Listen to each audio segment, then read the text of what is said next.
नमस्कार दोस्तों, हमारी आज की कहानी है संस्कार। निकिता 2 दिन पहले मायके गई थी रुकने के लिए। आज जब हर्ष उसे लेने गया तो पता चला कि निकिता अपनी मौसी के यहाँ गई थी, जो थोड़ी ही दूरी पर रहती थी। हर्ष वहीं पर रुककर उसका इंतज़ार कर रहा था कि तभी शोभना जी का फ़ोन आया। हर्ष उन्हें बताता है कि निकिता अपनी मौसी के यहाँ गई है। उसके वापस आते ही हम दोनों घर के लिए निकलेंगे। ये सुनकर शोभना जी का गुस्सा 7वें आसमान पर पहुंच गया कि बिना उनकी इजाज़त के वह किसी रिश्तेदार के यहाँ कैसे चली गई। फ़ोन पर हर्ष से न जाने क्या बात हुई। हर्ष निकिता को लेने उसकी मौसी के घर पहुंच गया। वो बहुत गुस्से में था।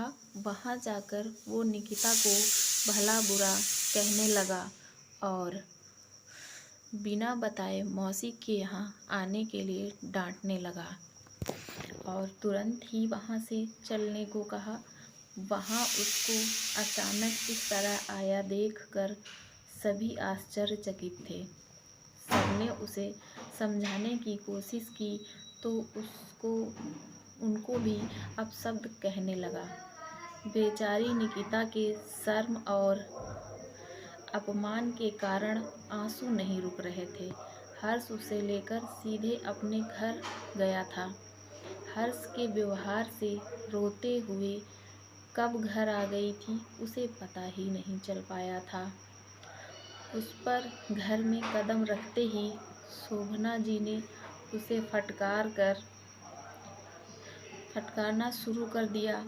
तुम बिना घूंघट के चली आ रही हो। एक तो बिना बताए अपने रिश्तेदार के यहाँ चली जाती हो। निकिता, जो हर्ष के बर्ताव से पहले ही बहुत क्षुब्ध थी, आते ही सास के ताने सुनकर उसका सब्र का बांध टूट गया।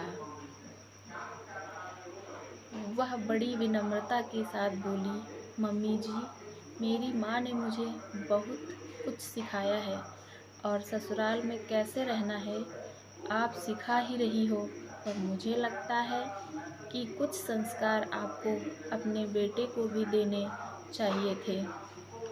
दामाद होकर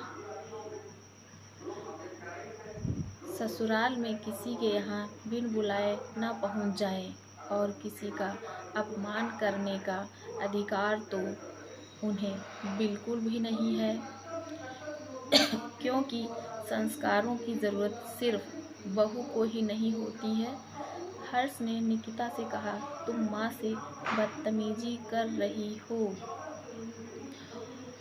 निकिता, मैं माँ से बदतमीजी नहीं कर रही हूँ, बल्कि उन्हें बता रही हूँ कि संस्कार भी है, उनके बेटे भी होने चाहिए।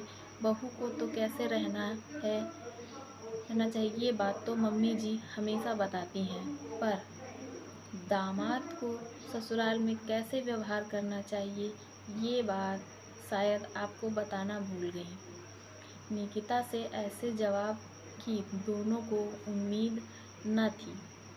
उसका जवाब सुन और उसका क्रोध देख दोनों ने शांत रहना ही उचित समझा। शोभना जी ऐसा दोबारा न होने का आश्वासन देकर अपने कमरे में चली गईं। धन्यवाद दोस्तों, आशा करती हूँ आपको हमारी